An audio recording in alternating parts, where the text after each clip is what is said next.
G'day, welcome to Board Game Backers, brought to you by Liberty Guild Gaming. Today we're doing an unboxing of Mythic Mischief Volume 2. This game was brought to you by Ivy Studios, and I was fortunate enough to get the Headmaster's Collection from the first launch that included not only the four characters, but also the additional 3 with the Ghost and the Witches. And being the completionist that I am, I like to have a full set of everything. I thoroughly enjoyed the game, particularly playing solo, and they certainly put a lot of effort and time into doing that. So I'm very excited to play with these new asymmetric powers with the gnomes and others, and today we'll be playing in the hedge with the groundskeeper. So let's, without any further ado, let's open this up, shall we?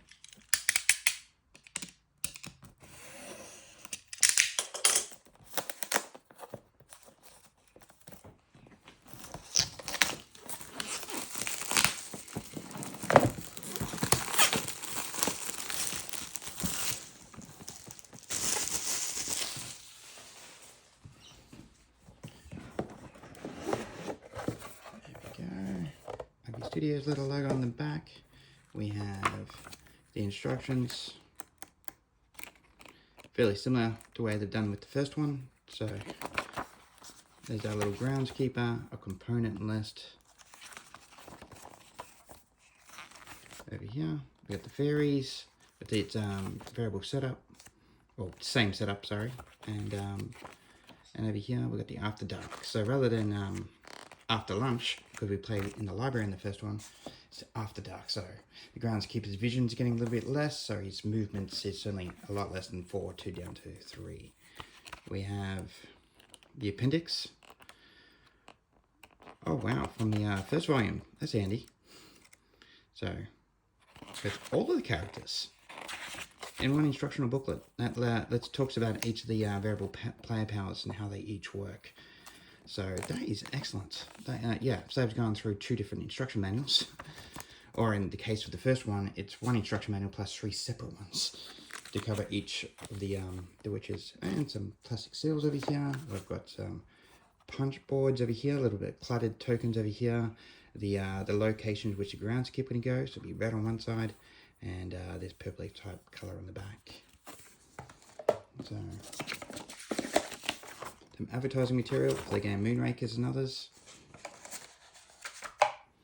And these are some of our characters. Here are the werewolves for Mythic Mischief. The gargoyles, they turn their opponents into rocks or themselves and makes them immovable objects. You've got fairies that I'm told are quite OP in terms of how their abilities work and their legendary skills. And then you've got the gnomes.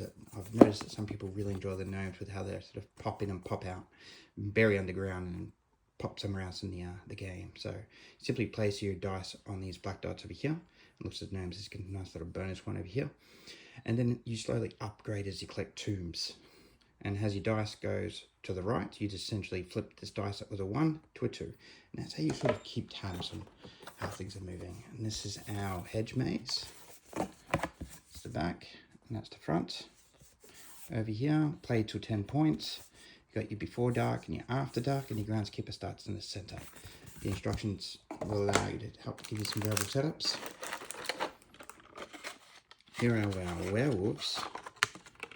So very nice. So this is how they play with the hedge. And underneath this, you'll have your tombs and under here, so dice must be somewhere else. That's your werewolves. What do we have here? We've got our fairies over here.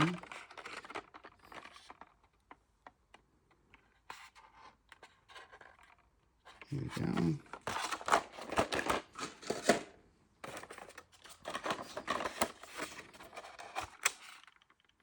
The gargoyles.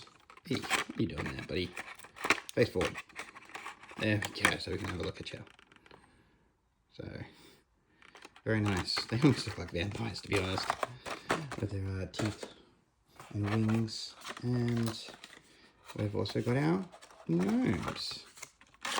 So, beautiful sort of green colour. What are you doing facing backwards, buddy? There we go, so we can see you. Very, very nice. So, and here is our groundskeeper. Very nice insert that actually stores everything. These are our cards, a sort of setup with each of the locations, and you've also got your solo player mode, which tells you where the tombs go for the AO opponent and what each of these will do and in which order. So, for example, you're tripped over if your student is in those two areas, so they can't move or for the next round, and if they happen to be here, then they are caught, and there's quite a few of them. So there we go.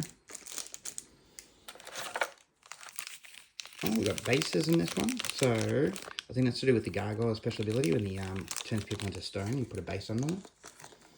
And here is our dice that sit on the board. So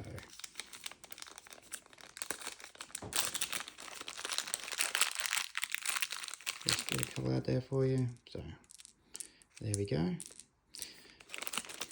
Excellent. And you don't generally actually roll dice in this game. You simply place them on your character board and have the number reflect what's above where you place it. However, when you play against a solo opponent, you do roll, and the rolling helps determine where they will populate on the board. So there we have it. This is the unboxing of a Mythic Mischief. So I'm very much looking forward of playing with these additional characters, particularly when I play solo, because they all play that a little bit differently. So I tend to play very well with the monster when I play against the AO opponent. I've at least won a few rounds, but I tend to lose with the others. So hopefully I'll put a playthrough up for you guys very shortly, and maybe even a how-to video, and see how we go. So there we go. And look at that, everything fits quite nicely back into the box. There we go. Some advertising, our punch boards that come out quite easily, which is great. There we go, our instruction booklets. And there you have it. Mythic Mischief Volume 2, brought to you by IV Studios. So, excellent. And talk to you guys soon at the next unboxing or playthrough. Cheers. Bye.